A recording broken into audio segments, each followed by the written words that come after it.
All right, Shalom. Giving all praises, honor, and glory to our power, Yahweh, Bahashem, Yahweh Shai, Bahashem, Kodash, double honors to the apostles, the bishops, and the elders of Great Millstone. Peace and blessings to the hopeful elect of the tabernacles of David, scattered throughout the four corners of the earth, wherever you may be, wherever you may be. Shalom, and Shalom, Shalom. All right, we're about to get into the book of Joshua, but I decided to jump back one chapter and read the 34th chapter of the book of Deuteronomy, because it pretty much goes into the book of Joshua, because Joshua was risen up after Moses to pretty much be that leader of Israel, all right, in the wilderness, and as we were headed into the lands that were promised to us, all right.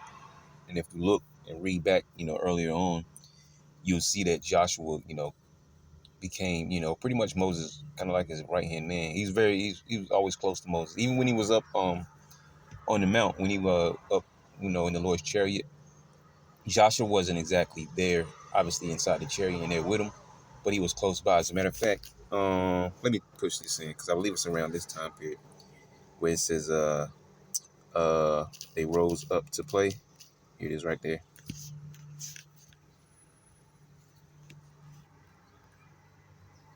Okay, should be around here somewhere.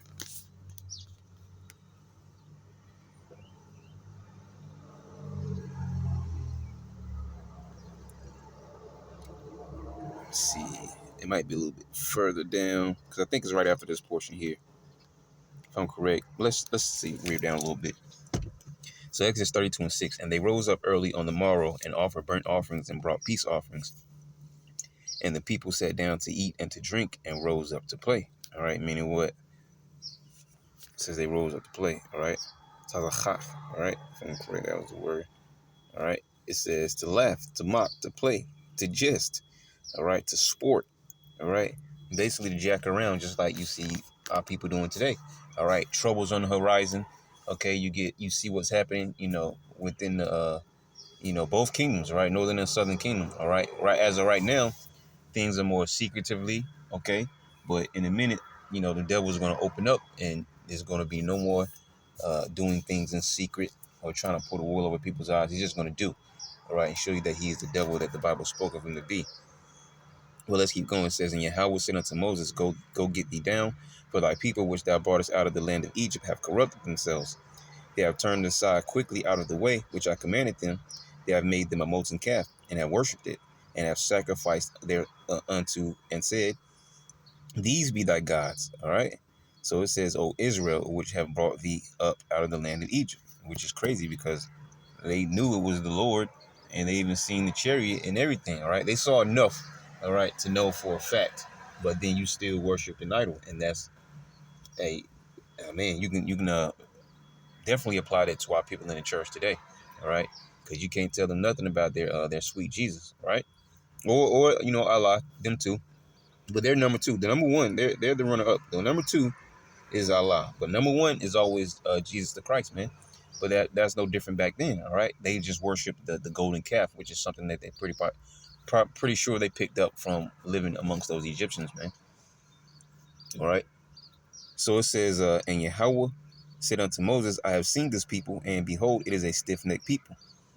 Now therefore let me alone, that my wrath may wax hot against them, and that I may consume them, and I will make of thee a great nation. All right.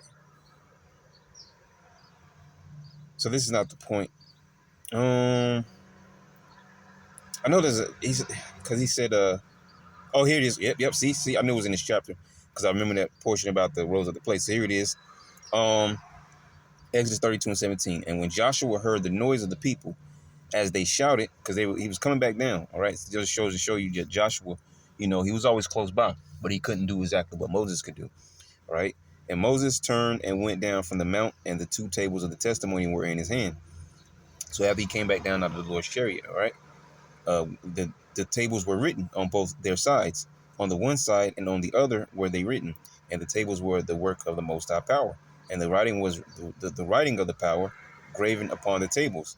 All right, and when Yahushua heard the noise of the people as they shouted, I'm sorry, I say Yahushua, excuse me, I meant Joshua, but that does go into his name. Oh, you can pull it up.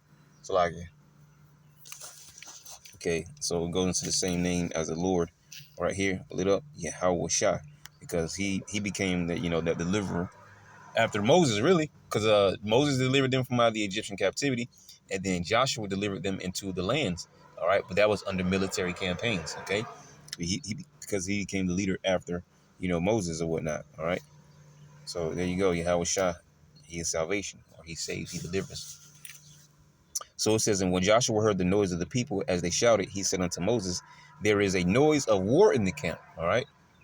And he said, it is not the voice, talking about Moses, it is not the voice of them that shout for mastery, neither is it the voice of them that cry for being overcome, but the noise of them that sing do I hear. You see, going back up to what we read at the top. All right. They ate, they drank, and they rose up to play. They made the golden calf and worship and called it their God, and so on and so forth. They actually made a golden calf and called it Yahweh. And that's crazy. Okay. But yeah, going back to here, you see, that was the point I want to make.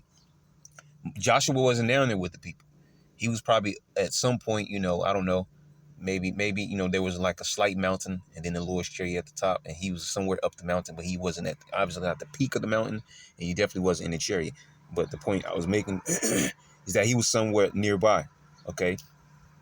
And we don't have to read it because it just went on to talk about the golden calf and so on and so forth. All right. So let's go back over here, Deuteronomy 34:1.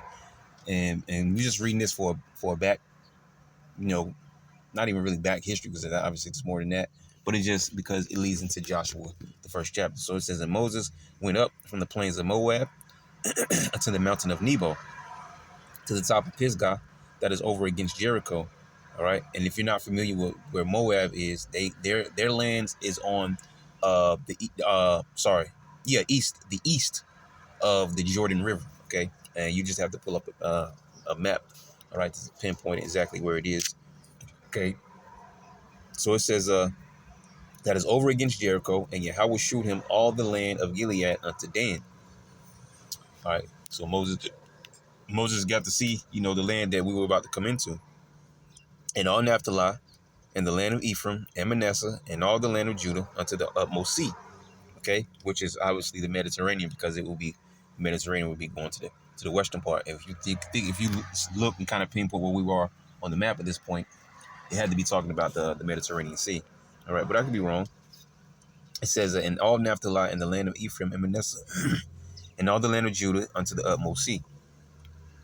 In the south, and the plain of the valley of Jericho, the city of palm trees, which Jericho is right over the Jordan, all right, where you're going westward unto Zoar.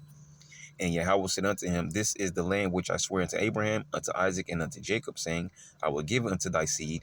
I have caused thee to see it with thine eyes, but thou shalt not go over thither.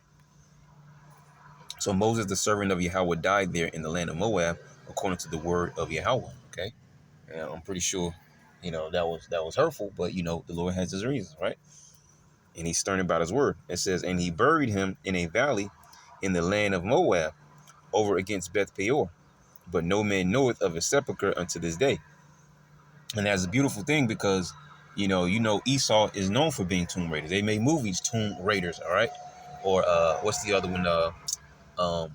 The Indiana Jones. He basically was a tomb raider. Okay, what do you think archaeologists are all about? They go to these excavation sites, all right, and they dig up, and they call it archaeology, a fancy word, right? But really, they're just tomb raiders. Okay, they're digging up the dead. They're trying to find the cities that are buried under the earth, because of history. They've been buried under piles of dirt, rubble, rocks, sand, and things of that nature.